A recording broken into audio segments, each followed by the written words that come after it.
नमस्कार, मैं पंडित ब्रजेश चंद्र पाठक मनोकामना ज्योतिष चैनल पर हमेशा की तरह सारगर्भित रहस्यमयी बातें आप तक पहुंचाते रहता हूं। इस चैनल के द्वारा आप वार्षिक राशिफल, मासिक राशिफल और विशेष करके गोचर फल से रूबरू होते रहते हैं, अवगत होते रहते हैं। जिंदगी में अमन चाहते हो लेकिन मन में वमन है होगा तो कैसे किसी ग्रह शांति का समन होगा। मित्रों, हाय हेलो करके पूज्यों से आशीर्वाद लेना चाहोगे तो बिना नमन के कैसे होगा। बिना ईश्वरीय कृपा के कोई कितनी भी अध्ययन साधना कर ले लेकिन उसकी भविष्यवाणी का कथन सही कैसे होगा। मित्रों, सिंह राशि, मेष राशि, धनु राशि, आप जानते हैं ये सब जो है अग्नि तत्व की राशि है। अग्नि तत्व की राशि, पृथ्वी तत्व की राशि, वायु तत्व की राशि, जल तत्व की राशि, इसी 4 तत्वों में सारी राशियां हैं। तो पिछली वीडियो में मैंने मेष राशि के अश्विनी नक्षत्र की विशेष प्रकाश डाल करके आप तक वीडियो पहुंचाया। आज भी मेष राशि के, जैसा कि आप जानते हैं, अश्विनी नक्षत्र, भरणी नक्षत्र और कृतिका नक्षत्र इसमें आते हैं। 4 चरण 9 चरण की एक राशि होती है। मेष राशि के अश्विनी के चारों चरण के फल इसके पूर्व के वीडियो में मैंने आपको अवगत कराया। आज का मेष राशि का गोचर फल के बताने से पूर्व मेष राशि में जो भरणी नक्षत्र के जातक हैं या जिस किसी का भी मेष राशि का है वह इस वीडियो के देखकर फलादेश 2027 कैसा रहेगा और भरणी नक्षत्र हैं आपके तो आपके चरण फल क्या हो सकते हैं, आपका किस चरण का फल है, उसके हिसाब से आपके स्वभाव, आपका नेचर, आपकी कदकाठी, आपकी विचारधारा, आपकी सोच, आपका बिजनेस, आपका व्यवसाय, आपकी संपत्ति, आपकी संतान क्या क्या हो सकते हैं। मित्रों, कहा गया जैसा कि आप जानते हैं भरणी नक्षत्र के स्वामी शुक्र हैं और इनके अधिदेवता यम। यम का तात्पर्य सिर्फ मृत्यु ही नहीं, इसके कई अर्थ होते हैं। बृहत्तासर और होरा शास्त्र में नक्षत्रों के गुण में भरणी में जन्म लिए हुए जातक के लिए कहा गया है कि भरणी यमाधिपत्यम क्रूर कर्म प्रवर्तकम धारण शक्ति आप में विशेष होती है। भरणी के जो है क्रूर कर्म प्रवर्तकम कहा गया है। धारण शक्ति संपन्नम तत्र जाता सुखी भवेत। यमाधिपत्यम का अर्थ सिर्फ मृत्यु ही नहीं है बल्कि धर्म, न्याय, कर्म फलम और संयम के अधिपति हैं। नियंत्रण करना, संयम रखना और न्याय की बात करना भी इनके स्वभाव की बात होती है। वैसे भरणी शब्द का संस्कृत धातु शब्द होता है भ्री से बना है, जिसका अर्थ है कि धारण करना, गर्भ में रखना, पालन करना, पोषण करना। वाराह मिहिर भरणी नक्षत्र के जातक के बारे में कहते हैं, धृतिमान सत्यवादी च दक्ष कर्म सुमानवः भरण्याम जायते नित्यम सुख दुख समन्वितः। ऐसा जातक सुख दुख जीवन में उठाने वाला होता है और न्याय करने वाला होता है। यही इसी के अर्थ में जातक पारिजात में भरणी नक्षत्र के बारे में आया है कि सूरः कृतज्ञो धैर्यवान स्वाभिमानी जितेंद्रिय।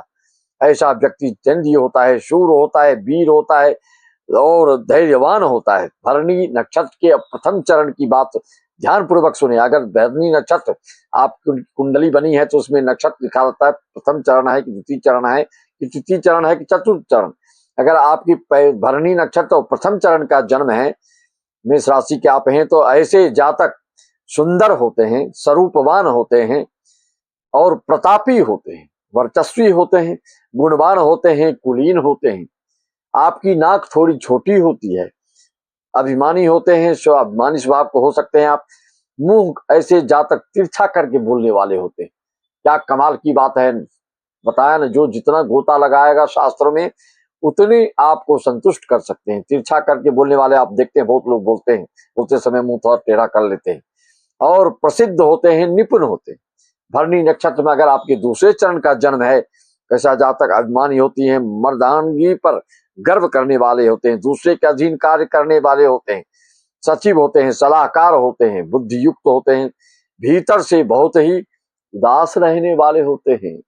मित्रों, दूसरे के काम में उदासीन रवैया अपनाने लगते हैं। ये वो अस्थिर विचार के होते हैं, अपने लक्ष्य के प्रति, अपने काम के प्रति स्थायित्व बुद्धि का नहीं कर पाते हैं। कभी कुछ सोचते हैं, कभी कुछ सोचते हैं। इस तरह के व्यवहार आपके में देखा जाता है।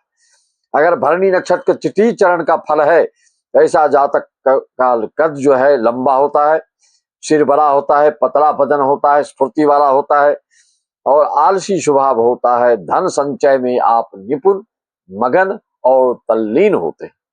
अगर भरणी नक्षत्र के हैं आप, चौथा चरण का जन्म है, तो आपका कद थोड़ा छोटा हो सकता है। आप मितभाषी, कोमल भाषा का प्रयोग करने वाले होते हैं। आपकी चौड़ी छाती होती है, बड़ी आंखें होती हैं, बड़ी नाक होती हैं, चमकीला शरीर, उत्तम बुद्धि, प्रसिद्ध होते हैं आप। और आपके जीवन का लक्ष्य इस बड़े भाग मानुष पावा शुभ दुर्लभ सदगंतन गावा, इस मनुष्य योनि को प्राप्त करने का उद्देश्य क्या है, लक्ष्य क्या है, उस पर आपका ध्यान रखता है। संसार से विरक्ति और मोक्ष के प्राप्ति की ओर आप उन्मुख होते हैं। आपकी मेष राशि वालों के लिए कौन कौन सी महादशा उत्थानदायक है, उन्नति कारक है, आप इसको समझ लें। वैसे लग्न के हिसाब से कारक, बाधक, मारक बताए जाते हैं, राशि के अनुसार, काल पुरुष के अनुसार से। और जैसा कि आप जानते हैं, मेष राशि में अश्विनी, भरणी, कृतिका है, तो अश्विनी का जो स्वामी है केतु, भरणी का शुक्र और कृतिका के सूर्य, ये तो होते ही होते हैं। काल पुरुष के दृष्टिकोण से आपके पंचम भाव के स्वामी सूर्य होते हैं, नवम भाव के स्वामी गुरु बनते हैं। और भरणी जिसका की दशा शुक्र दशा, शुक्र स्वामी है, तो शुक्र की दशा भी आपके लिए उन्नतिदायक होता है। इसमें ऐश्वर्य, वैभव, कला की निपुणता और विशिष्टता आपको प्राप्त होती है। आप किस क्षेत्र से जुड़े हैं उसके हिसाब से इसका फल होता है। अगर आपके वर्तमान में सूर्य, मंगल और गुरु की महादशा चल रही है या शुक्र की, तो आपकी तरक्की, उन्नति विशेष होती है। और ये शुभ दशा में शुभ कारक त्रिकोण के स्वामी आदि के अंतर्दशा हो तो और विशेष लाभ होने लगता है। तो आपकी अब की दशा क्या चल रहे हैं, आप इस राशि के हैं, तो अवश्य हमको कमेंट करके बोले, तो उससे हमको पता चल जाएगा कि आपके लिए वर्तमान में क्या सिचुएशन चल रही है। वैसे मेष राशि वालों के लिए 7.5 भी चल रहे हैं, तो इस आपको शनि का उपाय करना चाहिए, हनुमान चालीसा का पाठ, सुंदरकांड का पाठ हमेशा करते रहना चाहिए। मेष राशि वालों को, भरणी नक्षत्र वालों को प्रशासनिक विभाग, चिकित्सा या कला के क्षेत्र में आपको ज्यादा सफलता प्राप्त होती है। डिफेंस या law and justice, civil service, restaurant, cosmetic, event management आदि में आपको ज्यादा सफलता प्राप्त होती है। मित्रों, शनि आपके द्वादश भाव में चल रहे हैं, व्यय भाव में चल रहे हैं, और राहु आपके एकादश भाव में चल रहे हैं, केतु आपके पंचम भाव में चल रहे हैं, गुरु आपके चतुर्थ भाव में चल रहे हैं। तो शनि जो है वह 3 जून तक आपके द्वादश भाव में रहेंगे, जिससे कि आपका खर्च व्यय लगा रहेगा, लेकिन मन में धार्मिकता, आस्तिकता बढ़ती जाएगी, इंट्यूशन पावर आपका बढ़ेगा, फिलोसफिकल थॉट आपका रहेगा। और जब ये 3 जून को 2027 में लग्नस्थ होंगे, मेष राशि में आएंगे, नीच के हो जाएंगे, तो आपका मानसिक, आपका जो है बोझ बढ़ने वाला है, आपका मानसिक स्ट्रेस बढ़ जाएगा, जिसके कारण वहां से शनि दृष्टि डालेंगे, तीसरी दृष्टि पराक्रम भाव पे। तो अगर सगे संबंधी, भाई बंधु से आपको थोड़ा सा मतैक्यता बना के रखनी होगी, विचारधारा में संयम बरतना होगा, बातचीत की क्रियाकलाप में आपको थोड़ा संयम बरतेंगे, नहीं अन्यथा विरोधाभास बना रहेगा। और सातवीं दृष्टि आपकी जाया भाव पर, पत्नी भाव पर, रोजगार भाव पर, व्यवसाय भाव पर, कंबाइंड में रोजगार अगर करते हैं साझेदारी में, तो उसमें विशेष सावधानी की जरूरत होगी। लिखा पढ़ी, हिसाब किताब, गणित आपको ठीक से करनी होगी, अन्यथा कोई विवाद की संभावना बनेगी। और 10वीं दृष्टि शनि के आपके कर्म भाव पर पड़ेंगे 3 जून 2027 से। तो कर्म भाव पर अपने बॉस से, अपने बड़े अधिकारी से आपको थोड़ा सा ध्यान देना होगा। शनि किस स्थिति में है, आपकी कुंडली में किस भाव में है, किस नक्षत्र में है, कितने अंश के हैं, किस युति में है, इस सब चीजों से और स्पष्ट और क्लियर आप समझ सकते हैं कि आपके साथ आने वाले साल में क्या होने वाला है। अगर आप पूर्ण जानकारी, सारी समस्याओं का समाधान, शंकाओं का समाधान, उसका परिहार, उसका उपाय, उसकी रेमेडी आदि जानना चाहते हैं, दशा अंतरदशा क्या चल रही है उसके हिसाब से, तो आप हमसे अपॉइंटमेंट ले सकते हैं मेरा। व्हाट्सएप नंबर 9755090269 पर संपर्क कर सकते हैं मित्रों। तो शनि का ये प्रभाव रहेगा और आपको बीमारी अगर ज्यादा एज हो गई तो आपको सिर से संबंधित, नेट से संबंधित, गुप्त रोग से संबंधित, अपेंडिक्स हो गया, पाइल्स वगैरह हो गया, स्किन डिसीज हो गया, ठंडी की बीमारी, निमोनिया, बुखार लगना, कफ, शरीर, ऐसे लिए आपको ठंडी चीजों से बचना चाहिए। राहु 5 दिसंबर 2026 को सुबह 10:32 पर ये मकर में आ जाएंगे, जिससे कि एकादश से ये आपके दशम में आएंगे। दशम में राहु का फल शुभ माना गया है गोचर में भी, तो ये चलेंगे आपके 22 जून 2028 तक रहेंगे दशम भाव में। तो कर्म भाव पर ये अच्छा प्रभाव देंगे और लग्नस्थ शनि का प्रभाव जो है राहु पर पड़ेगा 10वीं दृष्टि। तो इसलिए आपको इसका कोई उपाय, उसका परिहार करना होगा।